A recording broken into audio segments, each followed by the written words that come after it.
Hello everyone, how are you today? Such a lovely audience, very happy to see you on time. The entire AI world at this point of time should be to create agents that can think.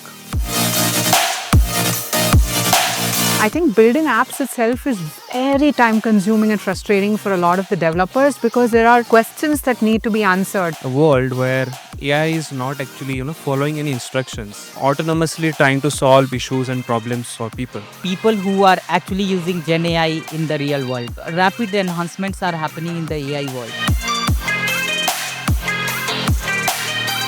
Now the thing is, agents, AI agents or agentic AI, it is going to resolve the complete things. Even though we are non-deterministic in nature, we prefer to use tools which are deterministic in nature. If we miss edge case, we are going to break in product. We are building Shaper to unify the power of design tools with production-grade output of dev tools powered by AI. LLM doesn't just generate generic text, it augments its responses.